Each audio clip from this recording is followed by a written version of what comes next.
Olá, estamos começando mais um Conexões na Ponta do Giz. Aquele programa para você, professor, você, professora, que acompanha a TV Conexões, a Estação do Saber. Aquele momento de nós tomarmos aquele cafezinho no horário do intervalo e colocar os assuntos da escola em dia.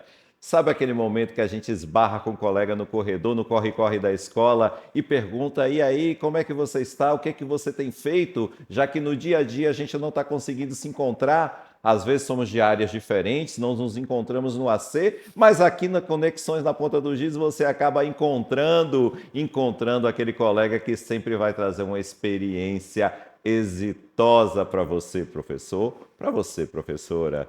E hoje o nosso convidado, ele não é só luz, ele é concreto também, mas é um concreto ecológico, viu? Estamos aqui hoje com o professor Thales Nascimento. Muito obrigado, professor Thales, aqui pela presença hoje aqui no Conexões na Ponta do Giz.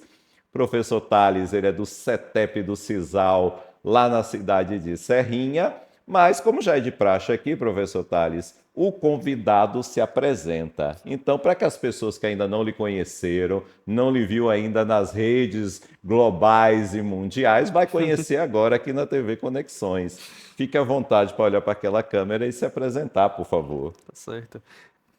Muito obrigado, né, por esse momento, por esse espaço riquíssimo que é a TV Conexões e essa oportunidade de falar um pouquinho do meu trabalho lá no CETEP de Serrinha e o que a gente tem feito lá no nosso interior, né?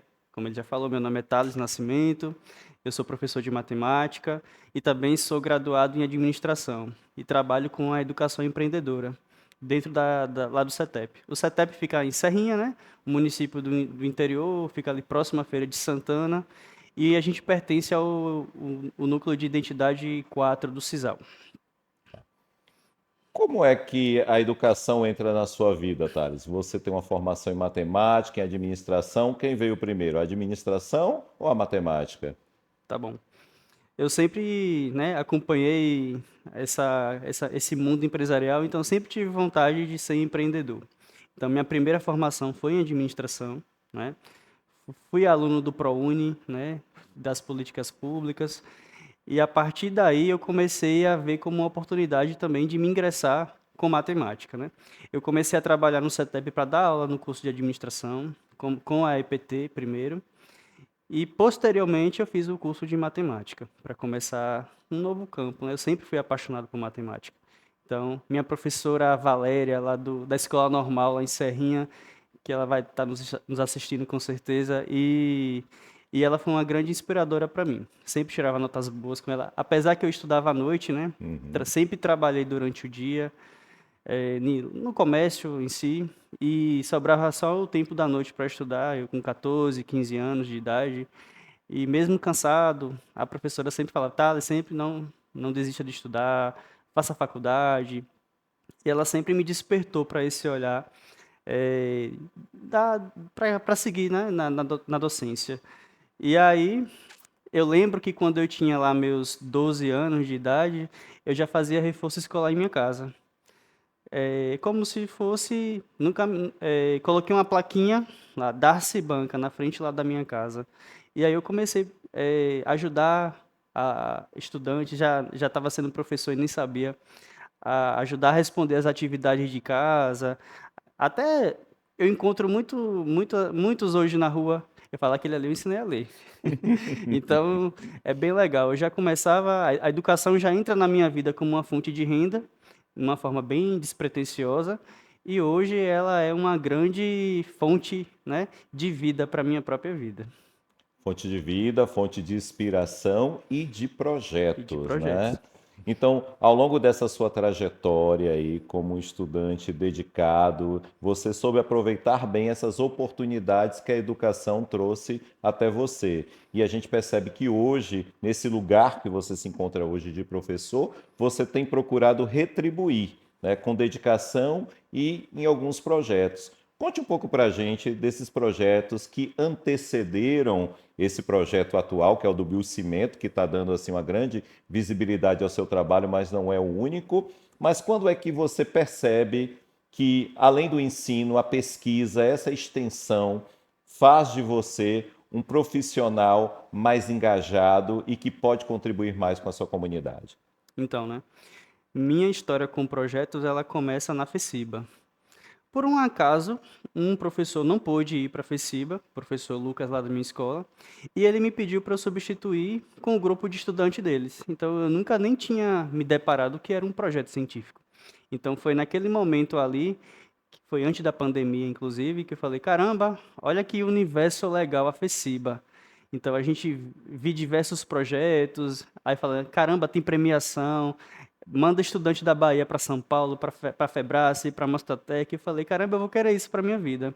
Então, a partir daquele momento ali, nasceu, né, o desejo de querer engajar, que primeiramente começa por mim, para depois a gente engajar o estudante, porque você não tem como eu sempre falo, todo projeto primeiro ele transforma o idealizador. Aí depois ele contagia de uma forma boa quem está ao nosso redor. Meu primeiro projeto científico, ele se chama Areia Sanitária para Gatos, à base de coco verde, que a gente, como eu tenho uma ONG de animais em Serrinha, e a gente Muito bem. utilizava muita areia sanitária. Quem cria gato deve saber, né? Bom, eu crio, então eu já quero essa receita. Então a gente tinha um custo de R$ 400 em média por mês só na compra de areia sanitária para gato. E aí eu sempre comentando com alguns estudantes, um deles chegou para mim e falou: professor, por que a gente não poderia substituir essa areia industrial por uma coisa que a gente tivesse fácil? Aí a gente pensou no coco. Será que triturando o coco a gente consegue fazer uma gramatura semelhante à areia e aquilo ali o animal aceite? Então aí a gente começou o primeiro passo para a investigação, para a pesquisa, e aí foi assim que começa a minha parte, né, a minha trajetória com projetos. Tá. Percebam que na fala do professor Tales aí, ele traz que esse universo para ele dessa possibilidade surge justamente com o quê? Com a política pública, que é a FECIBA, né? Então, quantas oportunidades, né, essas ações governamentais acabam despertando na nossa juventude para que ela possa, a partir daí, se engajar e produzir, né? Então, essa fala de Tales é muito importante, que mostra como a educação pública precisa dar continuidade de ações como essas. E a partir daí, então, você tomou gosto, então, né, Thales? Sim, a minha primeira participação na FECIBA foi simplesmente encantadora para mim, transformadora. Os estudantes vêm a Salvador, quem mora em Salvador talvez não entenda essa grandiosidade do que é um estudante experimentar pela primeira vez, por exemplo, andar numa escada rolante. Quem mora aqui, talvez isso seja uma coisa É do bem cotidiano, cotidiano, né? mas quem está lá no interior do interior, como a gente chama as outras, brincando, a gente chama as Uhum. outras cidades que fazem parte de Serrinha, do entorno de Serrinha, a gente chama de interior do interior. Aí eu pego um aluno que ele nunca entrou num shopping, que ele nunca viu a praia, nunca viu um congestionamento de uma cidade grande, nunca andou de elevador. Então, só esses exemplos mais simples, né? Essas experiências mais simples que, para quem vive na metrópole, talvez seja uma coisa tão boba eu estar falando aqui, Uhum. mas essas experiências, né, que eu ouço dos meus estudantes, esse já é o primeiro passo. Eu falei, caramba, o menino vem para Salvador, vem para a capital, talvez nem conhece a capital do seu próprio estado, né? Então, só a partir daí é como é rico isso, para o aluno se desenvolver, aprender que não é só aquilo ali que ele vive, né? O seu território, tem outros territórios de identidade que ele também precisa ocupar esse espaço, que ele precisa conhecer. E aí a areia sanitária, ela chega na minha vida me transformando também, porque foi uma ideia legal, até para minha ONG. Então, foi uma solução barata, porque quando a gente pega um coco, a gente não tem custo nenhum com isso. As pessoas geralmente só tomam a água do coco e a fruta fica para ser descartada. Sim. Aquela fruta ali, as pessoas devem achar que um coco é inofensivo por ser uma fruta, mas ele leva até 12 anos para se decompor na natureza. Então, e lógico que ele também pode proliferar mosquito da dengue, né? O coco vai furado para o meio ambiente, vai chover, vai juntar água, então vira problema de saúde pública também, no contexto maior. Então, Eu tive o privilégio de conhecer a FECIBA. Se não fosse a FECIBA, né? Eu não sei quem idealizou a FECIBA, de que gestão foi, de qual ano foi, mas eu sou muito grato, né, a essa pessoa que falou assim, vamos fazer uma feira baiana, né, que é a FECIBA. Vamos reunir os estudantes de toda a Bahia, tudo que essa Bahia que a gente tem enorme está produzindo, e vamos trazer essa galera toda para cá e vamos se juntar para fazer, né, esse aponte, né, essas conexões. E aí eu tive o privilégio, né, de trazer meu projeto, trazer meus estudantes. A gente teve êxito no que a gente fez. A gente ficou em primeiro lugar na nossa categoria de empreendedorismo na época. E aí eu tive a minha primeira oportunidade de ir para a Febrace, que foi uma consequência da minha premiação de primeiro lugar. Quem ganhava na FECIBA tinha uma credencial para ir para a Febrace. E aí capotou. E qual foi o desdobramento dessa areia para gato aí com casca de coco? Fiquei curioso. Ela acabou indo para o comércio ou a ideia ainda está adormecida? A areia de gato, a gente fez testes, a gente convidou pessoas que tinham gato para testar nosso produto, para dar feedback, e hoje eu só preciso mesmo tomar mais adiante, mas o projeto está um meio parado. Bom, então quem está nos assistindo aí quer investir no projeto aí da areia de gato com coco, ó, tem 2 gateiros aqui, e tem vários outros gateiros aí com certeza nos assistindo agora, que pode ser aí uma possibilidade aí de empreender, né? Mas a partir daí, então, desse projeto, veio também depois o desenvolvimento de outros projetos, né? Mas principalmente o biocimento, né? Como é que surge essa ideia de criar esse bloco aí que você até trouxe hoje aqui para nos mostrar e que tem aberto aí para você várias portas, janelas e outras mil possibilidades que engrandecem ainda mais a nossa rede? Mesmo eu tendo o projeto da areia, mas eu ainda sentia que dentro de mim ainda faltava, de alguma maneira eu precisava devolver para a educação o que a educação fez para mim. E como se eu tivesse um legado ainda que eu precisasse mostrar, que eu precisasse retribuir. Eu sempre me enxergo com desses estudantes, né? Eu também tenho a mesma realidade, na época a mesma realidade financeira, as mesmas dificuldades. Então, eu nunca me enxergaria hoje estar aqui na TV Conexões falando de um projeto meu, né? Com essa com essa espontaneidade toda, porque era muito tímido.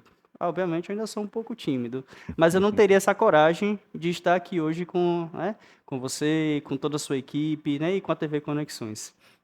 E o biocimento ele foi esse divisor de águas na minha vida. Porque quando eu comecei a ver meus estudantes apresentando, eu falei, caramba, se eles apresentam, por que eu também não posso me apresentar, né? Então eu tinha esse medo, essa dificuldade de câmeras e tudo mais, por causa do meu contexto mesmo, né? Do meu contexto Sim. anterior. E aí eu sempre quis utilizar os resíduos da escola, né? Então a gente tinha muito desperdício de papel no colégio, acho que muitos setores públicos têm desperdício de papel. Quando o documento ele não tem mais valor, ele vai ser simplesmente triturado e vai ao lixo, né? De uma forma natural. O papel leva 6 meses para se decompor, ele não tem tanto valor comercial para reciclagem, é um dos mais baratos possíveis quando você vai reciclar ele. E aí a gente pensou em fazer um bloco com o papel da escola. E aí a gente faz o bloco, mas a gente aplica no quê? E aí a gente pensa, nossa comunidade, lá da Cidade Nova, lá em Serrinha, é um bairro, né, periférico, que ainda está em desenvolvimento e ainda é carente de pavimentação. Então, Sim. se chover, vai ter o problema de lama, né, do barro. E aí a comunidade, aqueles moradores, ou eles vão ter a preocupação, vai pisar na lama, vai se escorregar, o calçado vai ficar preso, como eu já vi diversas vezes, né? Então, a gente precisava só unir a nossa ideia de fazer o bloco, assim, vamos fazer calçadas. Se a gente não consegue fazer uma rua, mas a gente consegue fazer um caminho pelas calçadas e já soluciona. Então a gente percebe que muitos moradores não têm condições de fazer uma calçada, nem de rebocar uma parede. Isso é uma realidade nossa, né, do nosso território. E acredito que de muitos interiores. Então a gente pensou, vamos fazer um bloco mais sustentável, utilizando o próprio resíduo da escola Isso vai aproximar a escola da comunidade, porque as pessoas têm um pensamento que a escola é só um campo, né, de Uhum. estudo, vamos aprender português, matemática, vai fazer prova. Mas aí a gente mostra que a escola também ela pode ser ela soluciona problemas da onde ela está inserida.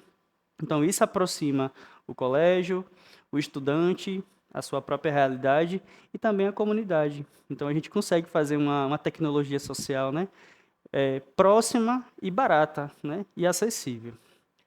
Para a captação desse papel, vocês utilizaram a metodologia dos 3 R's: reuse, reutilize, recicle, os setores do colégio, salas de aula, sala dos professores, secretaria, começou a ter algum recipiente para que esse papel fosse armazenado? Como é que foi essa dinâmica dessa logística interna para vocês juntarem esse papel para depois ter aí o A matéria-prima. processo para que eu não sei exatamente como é que foram essas etapas aí, depois eu quero que você me explique como é que foi essas etapas seguintes, chegar até esse resultado final, que é esse bloco de biocimento. Tá. A gente primeiro precisou criar pontos de coleta Uhum. e conscientizar as pessoas de setores de coordenação, mecanografia, NAI, secretaria. Então a gente fala, gente, a partir de hoje, as folhas, os papéis que vocês não vão utilizar, vocês vão depositar aqui. Então, primeiro começa com a conscientização, tem um ponto de coleta. Quando o projeto ganhou repercussão, a gente já tem parceiros, né, que doam Sim. papel, clínicas e outras escolas também, eles destinam o papel para a É gente. qualquer papel, papelão ou só papel mesmo? Tem que Papel ser papel à base de celulose, né? O certo. papel branco. O papelão ele já é reciclado, então ele já tem uma perca de celulose, porque a celulose é o que faz o nosso, né, funcionar. Sim, É o segredo do sim. papel. Tá. E então, a partir daí, então, é feita essa coleta nesse ponto de coleta e depois, quais são os próximos passos que você e seus alunos desenvolveram? Aí a gente precisou começar a estudar como é que faz um bloco, que a gente não sabia. A gente é de administração, né? A parte Uhum. empreendedora começou a entrar em ação. E aí a gente começa a frequentar e a visitar o nosso laboratório de edificações.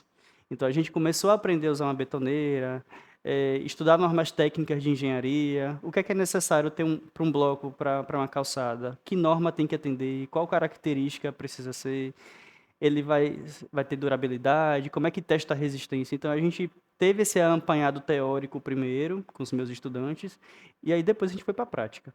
A prática foi o mais quebra-cabeça, porque a gente Hum. precisaria fazer uma receita, uma mistura, e essa mistura ela precisava ter um traço, que são as porcentagens de cada coisa que você coloca para um bloco. E como a gente estava ousando fazer um bloco à base de papel, então era um desafio muito grande, porque muitas pessoas vão perguntar: aí o papel com a água ele não vai se dissolver depois do bloco pronto? Aí a gente, nossa, quanta coisa a gente precisava testar, Sim. né? E aí a gente percebeu que quando se mistura papel com cimento, né, na sua proporção correta, as reações químicas que vão acontecer ali, elas vão ser bem satisfatórias. O papel ele não vai se dissolver na água, porque a gente já fez teste para isso, teste de absorção, então tem calçada lá na escola que já tem mais de um ano, os blocos estão intactos. E o cimento e o concreto ele tem uma durabilidade indeterminada, né? Depende da ação da natureza sobre ele. E aí a gente começou, achamos um traço ideal, a gente quebrou muito a cabeça. Então esse foi o nosso primeiro bloco, o nosso primogênito, como você pode ver. Uhum. Ele é mais leve. Ele ainda não tem fibra de coco. A ideia da fibra do coco veio depois, Então ele é basicamente papel e e cimento? cimento. E isso só foi para a gente ver assim, nossa, dá certo ou não dá certo? Uhum. O mais interessante desse bloco é que ele foi feito numa caixa de papelão. Ele Uhum. não teve molde. E isso mostra muito para a gente o tanto que os nossos sonhos, talvez, eles não começam assim, super dando certo. Então, talvez a trajetória de sucesso, ela começa com muitas dores de cabeça, com muitas tentativas. Então, essa é uma alternativa, foi uma tentativa. Só que a gente acreditou na nossa tentativa. Muitas pessoas falavam, nossa, que negócio mais feio, isso não vai ser promissor. Então, muitos. E aí a gente chegou naquele momento mais decisivo com os meus estudantes. E aí, professor, a gente conversa, a gente continua ou não? Eu falo, o não a gente já tem. Porque as pessoas falavam, ah, você só está sujando o laboratório, só está gastando seu tempo. Alguns comentários de alguns Sim, colegas. sim. Depreciativos do trabalho, Sim, né? e a gente acabou não dando importância, né, para esses comentários mais negativos. E a gente investiu, né? A gente, vamos fazer, vamos tentar fazer. Tá.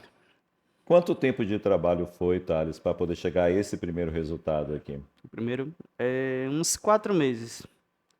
Uns 3 meses teóricos, só fazendo mais teste. Depois que a gente foi botar realmente a mão na massa, aí que a gente veio descobrir que a gente não tinha nem Uhum. forma para fazer bloco. Sim. E aí começa, nossa, precisamos disso, precisamos daquilo.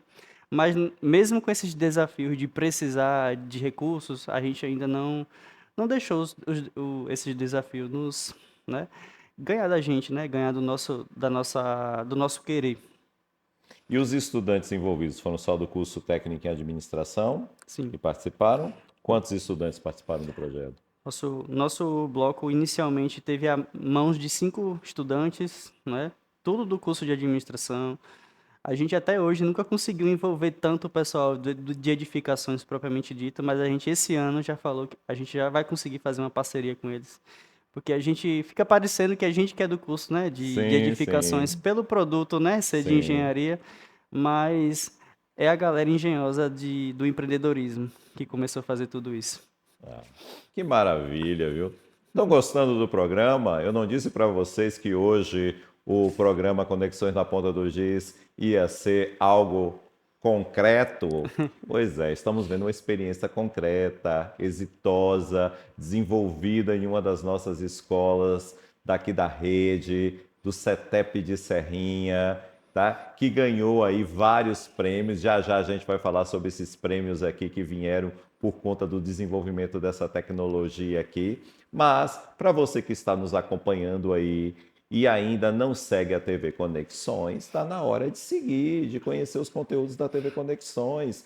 Fica aí no nosso sininho e comece a ter acesso a esse mundo de variedades com intencionalidade pedagógica que a TV Conexões proporciona para vocês, assim como conhecer essas diversas experiências e relatos que trazemos aqui para o Conexões na Ponta do Giz. Já conhece a nossa plataforma de conteúdos? Não! Vai aparecer aí para você um QR Code para você acessar a nossa plataforma de conteúdos. Lá você vai ter acesso a cartilhas e a cadernos de aprendizagem dos programas que são disponibilizados pela TV Conexões para que você possa utilizar tanto nos ACs, no caso do Conexões na Ponta do Giz, como também na sala de aula com Estação do Saber e as sequências didáticas com essa intencionalidade pedagógica. Além de outros programas maravilhosos como o Descomplique a sua redação, o Nós em Revista. Tá perdendo tempo. Venha, segue a TV Conexões para conhecer histórias como essas, inspiradoras que estamos vendo hoje aqui com o professor Thales. E agora, professor Thales, estamos caminhando já para o final desse nosso bate-papo. Tá? Quais foram os prêmios que esse desafio, essa tecnologia acabou trazendo consigo diante dessa dedicação que você e a sua equipe propuseram? E o que está aí já na sua cabeça, aí martelando, como sendo aí o próximo projeto a ser desenvolvido? Pode dar esse spoiler aqui para gente? Vamos lá, né? Vamos para as premiações primeiro. O Biocimento teve essa oportunidade de ir para a Febrace ano passado lá na USP, né? Uma das maiores feiras. A gente conseguiu ganhar o segundo lugar da categoria de engenharia. Ganhamos um reconhecimento da Escola Politécnica da USP de Engenheiros, que isso foi um certificado bem grandioso. A gente fez um intercâmbio na Colômbia, levamos nosso projeto, né, para fora do país, a educação baiana saindo, né, até da dimensão mesmo Brasil, e a gente conseguiu também ficar em primeiro lugar na categoria de engenharia. Fomos credenciados para Dubai por causa dessa feira. Eu acabei de chegar do Ceará Uhum. semana passada com outro troféu de primeiro lugar na Já não categoria tem de. mais nem espaço em casa, Lá em né? casa tem muitos troféus. E eu tive uma honra muito grande, né, de ter sido entre os 2.300 educadores do Brasil que se inscreveram no Prêmio LED, né, que é uma iniciativa da Rede Globo em parceria com a Fundação Roberto Marinho, que premia iniciativas que promovem a educação, que promove combate à evasão escolar, que trata a sustentabilidade em sala de aula. E eu e a professora do Pará, a gente foram os vencedores desse ano 2026, né, do Prêmio LED. Somos embaixadores LEDs agora. E a gente levou cada um R$ 200.000 como reconhecimento do nosso trabalho, né? O projeto do Biocimento, quando ele começou, né, quando ele ganhou forma na escola, nos nossos laboratórios, ele impactou a vida dos estudantes. Os estudantes queriam ir para o laboratório fazer, então é algo atrativo. Então a gente percebe como a educação profissional ela é diferenciada, porque ela fala a linguagem do estudante de uma forma mais simples. O estudante escolhe o curso que ele quer formar de acordo com os interesses dele, né? O que é mais próximo do que ele acredita, do que ele gosta. Então, eu percebi que quando a aula era laboratório, como a casa era cheia, né? Os alunos vinham, se dispunhavam a fazer as coisas. Então, o projeto ele tem esse forte de ajudar a fortalecer o aluno ficar na escola, a participar das aulas e não filar. Então, isso para mim foi um ponto assim muito positivo, né? Trazer o aluno para algo prático, para o que ele precisa realmente, né, dentro da educação profissional. E mostrar como a nossa rede, né, muitas pessoas às vezes falam, pessoas que não têm o que fazer, gostam de falar muito da nossa rede estadual, né, a rede baiana. A rede baiana, pelo contrário do que muitos falam, é uma rede muito potente, uma rede muito forte, e os projetos são prova disso. Eu sou fruto da rede estadual e meus estudantes também. E o Prêmio LED ele vem para mostrar como cala a boca até para muitas pessoas. Fala assim, não, você tem que respeitar a educação baiana. A educação baiana tem potencial. Então, o Prêmio LED não é só meu, mas eu acredito que de toda a rede, para mostrar como a educação, os projetos, a iniciação científica hoje está muito forte e como o nosso território lá do Cisal, ele também mostra que apesar da gente estar no interior, mas a gente também está ali conectado em se preocupar em resolução de problemas. Uma rede potente, né? E esse depoimento aqui do professor Tarles só reforça isso, né? O quanto de investimento, dedicação, acolhimento a nossa rede, tanto da EPTNM como da educação básica, né? Tanto a SUPROT quanto a SUPED, a Secretaria de Educação de uma forma geral, vem se dedicado com novas estruturas, novos edifícios, com esses encontros, os encontros territoriais, tudo com esse propósito, para contribuir com a educação pública de qualidade, né? E o depoimento do professor Tarles só reforça isso. Professor, estamos chegando ao fim, então fique à vontade para deixar suas considerações finais, quiser mandar um abraço para alguém, quiser deixar seu Instagram aí Perfeito. dos seus projetos, fique à vontade aí para fazer aí a sua fala final. Tá bom. A gente nunca vai crescer sozinho na vida, né? Então a gente precisa de pessoas que nos apoiem, que nos dê a mão. Eu sempre falo que um bom projeto, ele pode ter um bom professor, ele pode ter uma boa ideia, mas a gente precisa de bons alunos também empenhados naquilo. Então, se o Biocimento cresceu tanto, é porque eu tive ajuda, né? Eu não trabalhei sozinho. Tanto dos meus estudantes, quanto da gestão da escola, que sempre nos apoiou, coordenação pedagógica, que nos deram total apoio, e toda a rede estadual como si, né? Agradeço muito, né, a nossa não mais secretária Rovena, mas ela continua no meu coração. Ela me mostrou, ela me inspirou muito pelo jeito dela fazer educação, pelo jeito dela mostrar como a educação é possível. Porque às vezes a gente bota muita dificuldade nas Sim, coisas sim. e ela me trouxe um olhar tão diferente, fala assim, um olhar mais simples das coisas. Eu falei, caramba, eu quero ser mais como essa mulher, porque ela me inspira muito. Então, um grande abraço para você, Rovena, para os meus diretores, Hudson, para minha coordenadora Raquel, que eu amo de coração. E para toda a galera do Cisal, né, um grande abraço para vocês. E obrigado vocês, né, por me proporcionar ter esse momento de fala e falar um pouquinho do Biocimento. E quem quiser ver os resultados, né, das nossas calçadas, do nosso projeto, é só seguir lá, @Biocimento. E aí você vai ver como esse bloquinho que está na mão dele se transformou em calçadas que trazem mais acessibilidade, mais dignidade para as pessoas e mais segurança. Tá dado o recado, viu? É inspirador e você também pode contribuir aí na sua escola, no seu território, com proposições, com engajamento, com dedicação, se una a nós nesse propósito de melhorar cada vez mais a educação pública do nosso estado da Bahia, que é uma inspiração, é luz. Thales, muito obrigado. Estamos terminando aqui mais um Conexões na Ponta do Giz, né? E que seja luz. Até o próximo. Tchau, tchau.